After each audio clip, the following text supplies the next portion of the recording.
Vous écoutez le RTM, il est 13h.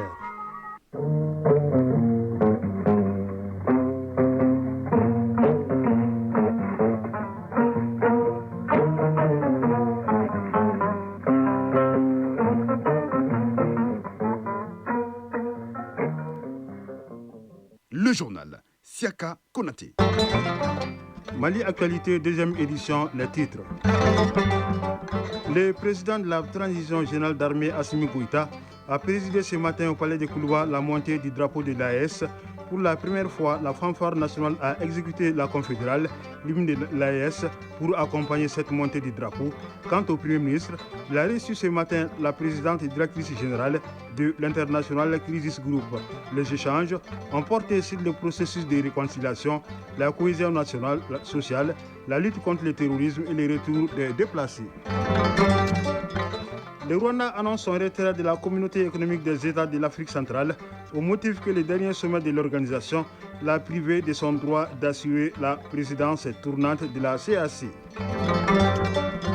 Aux États-Unis, c'est l'entrée en vigueur de l'interdiction faite aux ressortissants des 12 pays de voyager dans les pays de l'ongle Sam.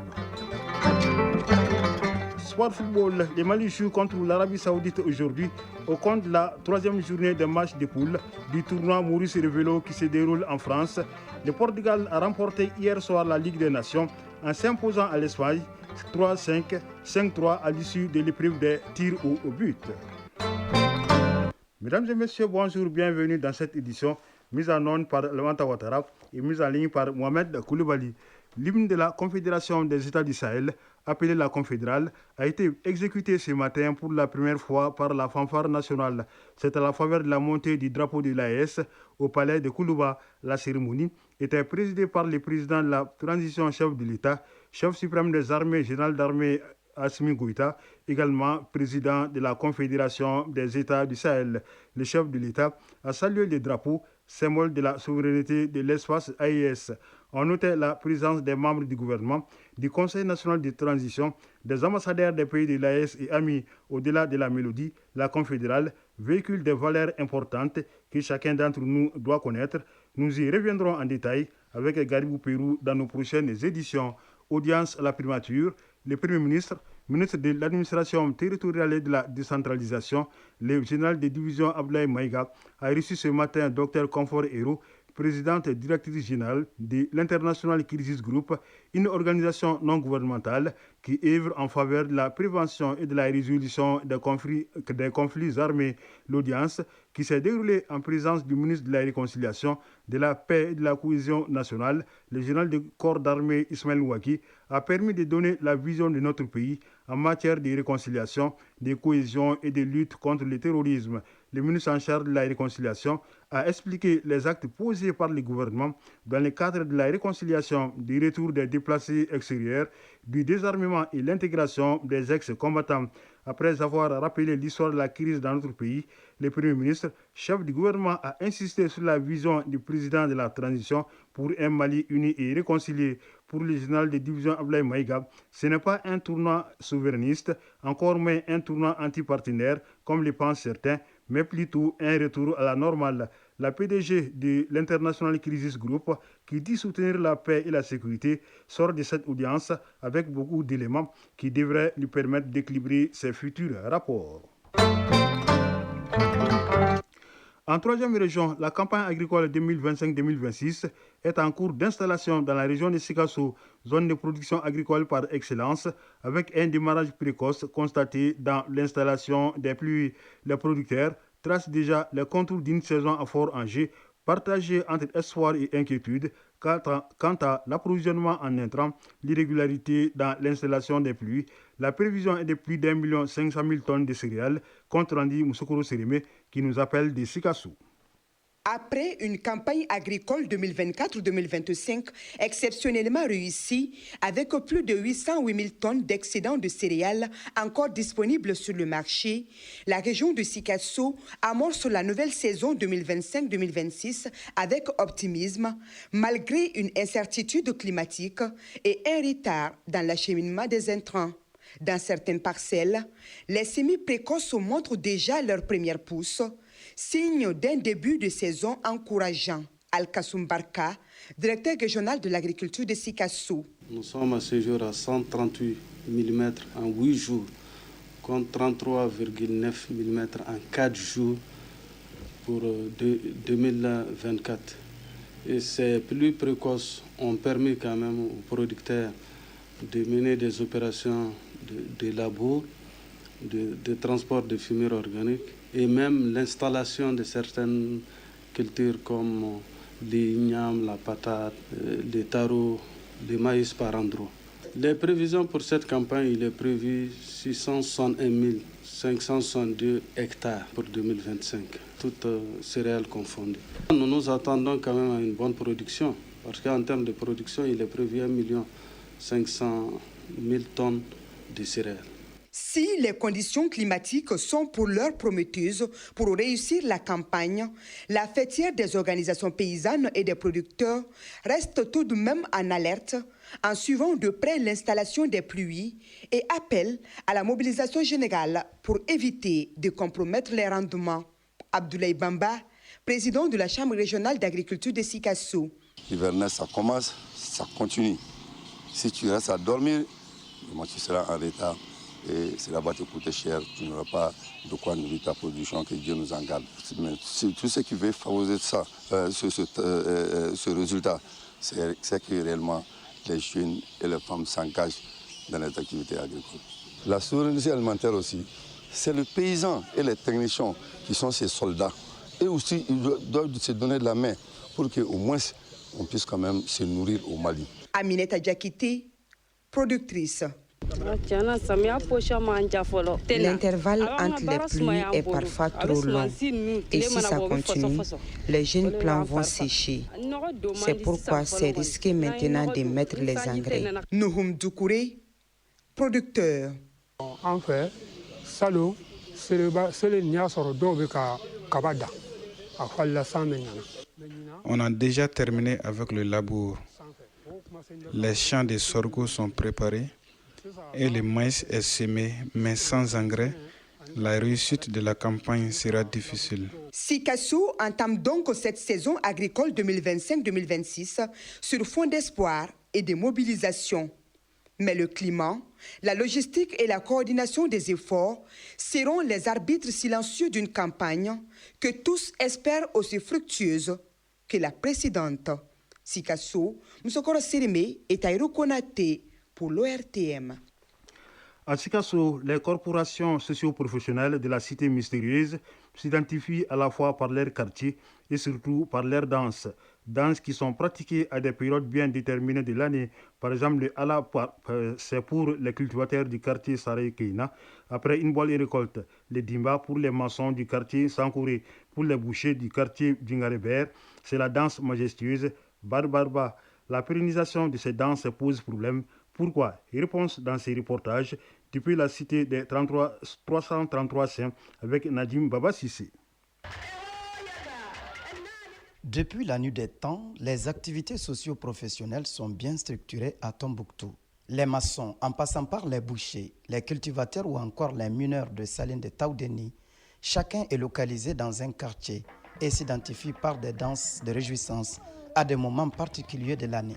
Al-Boukari Ben Essayouti, chef de la mission culturelle de Tombouctou. Ils ont, au cours de l'année, des moments où leur métier, leur profession pèse de tout son poids dans la vie sociale de Tombouctou. Pour les maçons, c'est le crépissage des mosquées. Pour les agriculteurs, c'est les récoltes.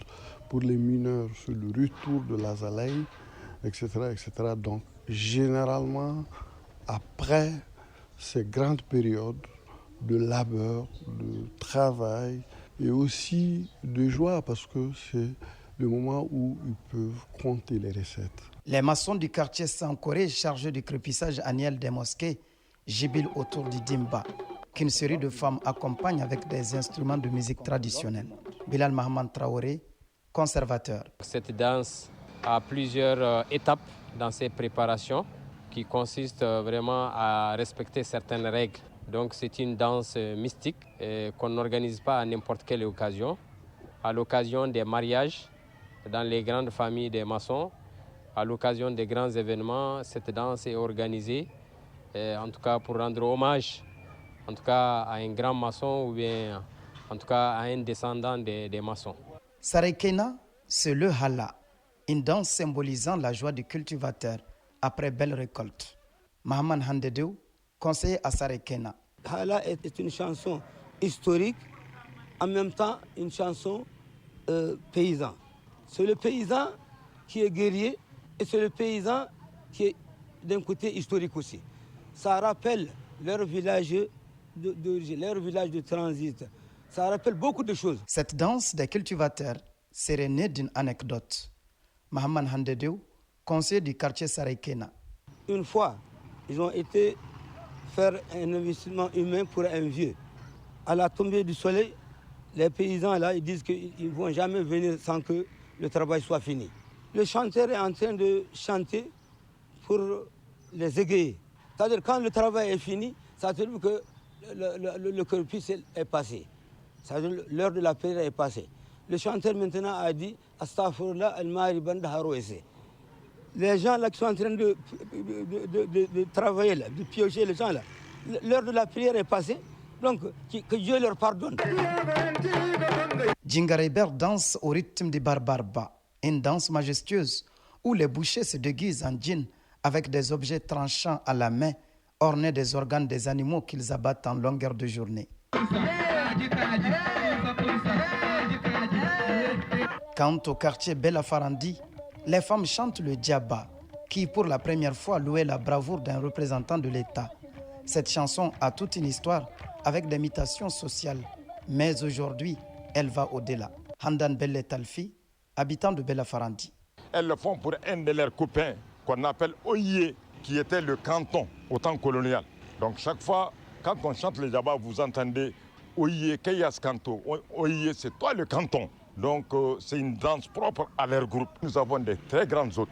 On leur chante le djaba. Les mineurs quittant les salines de Taoudeni avec la Zalei sont honorés par le Beledje, signe d'une maturité et surtout d'endurance de ces jeunes qui s'adaptent aux circonstances. Visiblement, ces danses de corporation ont perdu de vitesse ces dernières décennies. Bilal Mahaman Traoré, conservateur. La problématique et les défis que nous avons, c'est la pérennisation, la continuité vraiment de cette danse traditionnelle que nous avons héritée et qui fait partie vraiment des valeurs de Tombouctou.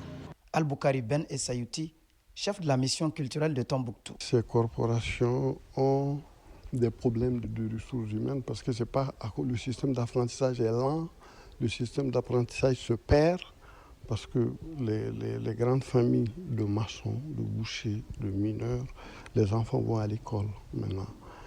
De refaire ces danses-là, de recueillir les différents éléments parce que maintenant, les moyens sont là, les moyens audiovisuels, techniques sont là pour refaire les danses comme ces danses pouvaient se faire peut-être au Moyen-Âge, etc. Il y a donc la tradition orale pour nous édifier sur ça et faire des documents dans lesquels on peut les conserver. Des initiatives sont en cours au sein de certaines de ces corporations socio-professionnelles pour magnifier ces pratiques ancestrales, symbole d'une identité culturelle qui fascine non seulement le Tombouctien, mais aussi les visiteurs qui découvrent Tombouctou pour la première fois.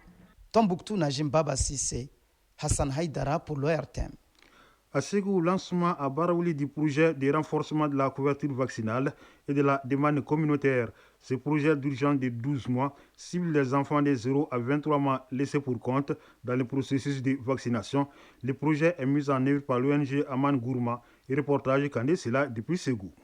Atteindre au moins 90% du taux de couverture vaccinale chez les enfants, 0 dose sous-vaccinés et laissés pour compte dans le cercle de Baraouli, c'est l'objectif essentiel du projet de renforcement de la couverture vaccinale et de la demande communautaire. Ce projet d'urgence d'une durée de 12 mois est une initiative conjointe de l'ONG Aman Gourma et de son partenaire financier Gavi. Mamadou Betraoré, coordinateur stratégique du programme Gavi. Ce projet, c'est un projet qui vient en complément déjà de l'effort immense que Gavi est en train de faire au Mali dans le cadre vraiment de la vaccination. Donc l'objectif de ce projet, c'est un peu d'engager la société civile dans la vaccination.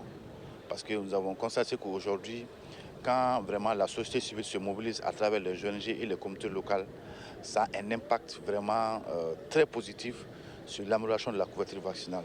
Le projet, dont la stratégie de mise en œuvre a été largement expliquée aux autorités locales, les responsables des structures sanitaires et les bénéficiaires directs tournent autour des axes majeurs. Abdoulaye Yacouba Maïga est responsable du projet. Les activités seront essentiellement focalisées d'abord sur la mobilisation communautaire à travers des sensibilisations au niveau des radios communautaires, et aussi il y aura des dialogues communautaires que nous allons organiser afin qu'il y ait plus d'adhésion de nos communautés, et il y aura aussi des équipes de stratégie avancées que nous allons mettre sur place afin d'atteindre les enfants où qu'ils soient pour pouvoir les vacciner. Pour l'atteinte des résultats escomptés, l'implication de chaque partie prenante s'avère nécessaire dans la mise en œuvre. Traoré Krotoumou Sanogo, préfet du cercle de Baroueli. Cela passera par des campagnes d'information et de sensibilisation adaptées à nos réalités culturelles. L'implication des leaders communautaires et religieux dont le rôle est essentiel pour la levée des réticences et encourager les adhésions. Et la mise en place de mécanismes de suivi pour s'assurer que tous les enfants, sans exception, sont vaccinés. On note que ce projet de renforcement de la couverture vaccinale et de la demande communautaire a un coût estimé à 62 millions de francs CFA. Et le leitmotiv est de n'oublier personne avec la vaccination. Ségou Kandesila, Cheikh Tangara pour l'ORTM. À l'étranger, le Rwanda se retire de la communauté économique des États de l'Afrique centrale CAC. C'est pour protester contre ce qu'il qualifie de dérives préoccupantes au sein de cette organisation. Allusion au refus du 26e sommet de la CAC, tenu samedi dernier à Malabo, en Guinée équatoriale, de confier la présidence tournante à Kigali. Le Rwanda a pointé du doigt la République démocratique du Congo et certains de ses alliés d'avoir délibérément bafoué les principes fondamentaux de l'organisation. En République démocratique du Congo, les braquages en plein jour à Kinshasa sont devenus fréquents. Le dernier en date a été perpétré samedi dernier lorsqu'une entreprise privée de transport dirigée par des Chinois a été attaquée par des hommes armés à 11h. Le président Félix Tshisekedi a appelé à une réponse ferme et coordonnée des autorités compétentes. Il a ainsi instruit plusieurs membres du gouvernement, dont les ministres de la Sécurité et de la Justice, de mobiliser sans délai les services compétents pour éradiquer ces phénomènes. La Tanzanie, endeuillée par un accident de la route qui a fait au moins 28 morts. L'accident s'est produit samedi dernier quand un camion dont les freins ont lâché est entré en collision avec deux véhicules. Le camion a précipité ces deux véhicules dans une rivière. Parmi les 28 victimes figurent 10 femmes et 4 enfants. La présidente Samia Suluhu Hassan, dans un message sur X, a présenté ses condoléances aux familles des victimes. États-Unis, la décision interdisant l'entrée aux ressortissants des 12 pays est effective depuis ce matin. Le président Donald Trump a pris cette décision la semaine dernière pour protéger les pays des terroristes étrangers, dit-il. 7 pays africains sont concernés, dont le Tchad, qui a décidé lui aussi de ne pas livrer de visa aux ressortissants américains. Les 3 pays de la Confédération des États du Sahel ne sont pas concernés par la mesure. Toujours aux États-Unis, le gouverneur de Californie, Gavin Newsom, engage des poursuites contre l'administration Trump pour le déploiement de la garde nationale. 2000 gardes ont été déployés à Los Angeles pour rétablir la sécurité face aux manifestations contre l'expulsion des immigrés. Un déploiement fait sans consultation du gouverneur de Californie. Des affrontements ont éclaté entre manifestants et policiers dans le centre-ville de Los Angeles hier soir, lors du 3e jour de mobilisation contre cette opération de l'administration Trump. Le sommet mondial sur les océans s'est ouvert ce matin à Nice, en France, en présence d'une soixantaine de chefs d'État et de gouvernement.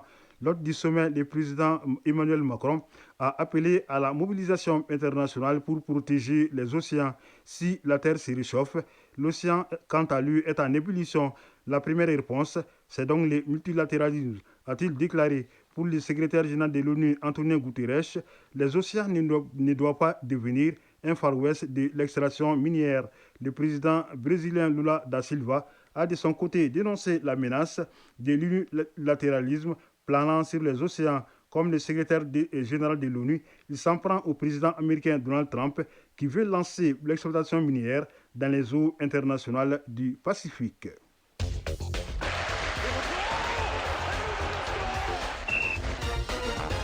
Ce générique annonce la page sport de cette édition tennis.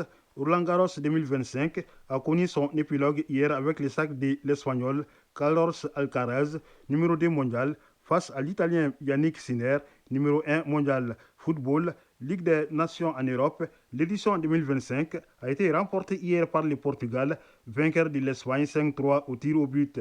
Éliminatoire Coupe du Monde zone Amérique du Sud, la 16e journée commence demain mardi. Coupe de la COSAFA en Afrique du Sud, la deuxième journée des groupes prend fin ce lundi. Tournant Maurice Révélo de Toulon, le Mali joue ce lundi contre l'Arabie Saoudite. Le match a déjà commencé. C'est au compte de la troisième journée du groupe A. À la mi-temps, le score est d'un but partout. Le développement de l'actualité sportive avec Fotiki Tunkara.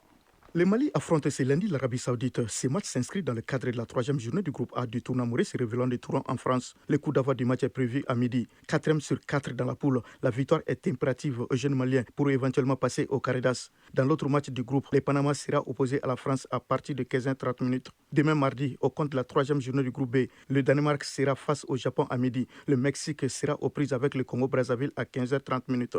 Les deux premières équipes de chaque poule se qualifient pour les demi-finales. Les deux troisièmes s'affronteront pour la 5e place et les deux quatrièmes se disputeront la 7e place. Pour le moment, le Mali est 4e du groupe A avec 2 points à une longueur de retard sur l'Arabie Saoudite et le Panama qui suivent la France leader avec 4 points. Le groupe B est dominé par le Danemark avec 5 points devant le Japon 4 points, le Mexique 3 points et le Congo-Brazza 0 points. Coupe de la COSAFA, la deuxième journée des groupes s'achève ce lundi avec les poules C et D. Dans le groupe C, Madagascar jouera contre l'Eswatini à 13h. Dans la poule D, les Comores affronteront le Botswana à 16h. A préciser que l'Eswatini et le Botswana étaient exemptés lors de la première journée des groupes C et D, respectivement samedi et vendredi. Hier dimanche, au compte de la deuxième journée du groupe B, la Namibie et le Malawi ont fait match nul 0-0. L'Angola a battu le Lesotho 4-0. La troisième journée prévoit demain mardi dans le groupe A, Afrique du Sud, Maurice et Mozambique-Zimbabwe en simultané à 13h. Quant au groupe B, le programme propose Malawi, Angola et Namibie, Lesotho en simultané à 16h. En Europe, la Ligue des Nations a été remportée par le Portugal. En finale disputée hier au stade Allianz Arena de Munich en Allemagne, le Portugal a battu l'Espagne par 5-3 au tir au but. Au bout du temps réglementaire et des prolongations, les scores étaient de début partout. Les Portugais remportent ainsi leur deuxième Ligue des Nations. Éliminatoire Coupe du Monde zone Amérique du Sud, la 16e journée démarre demain mardi avec 2 rencontres. La Bolivie accueillera le Chili à 20h.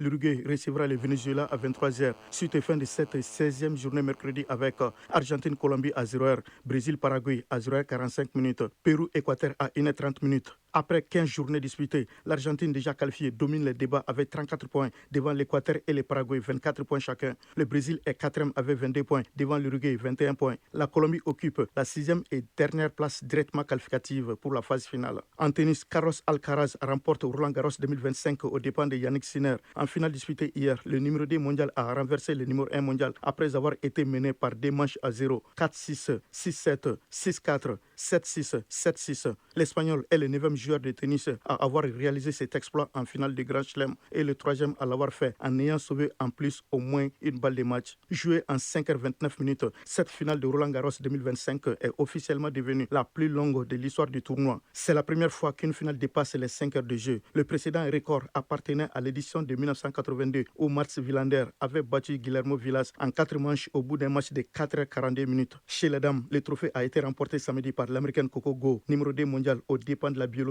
Arina Sabalenka, numéro 1 mondial. Concernant le match Mali-Arabie Saoudite, les deux équipes étaient à égalité 1-1. La deuxième mi-temps donc est en cours. Donc c'est la fin de cette édition présentée par Chaka Konaté avec la collaboration de Ousmane Dao pour la réalisation, Alimata Ouattara pour la mise en onde. La mise en ligne est assurée par Mohamed Koulibaly. Restez à l'écoute pour pouvoir suivre les avis et communiquer avec les avis et communiquer. Donc merci d'avoir suivi cette édition. Bonne écoute radiophonique.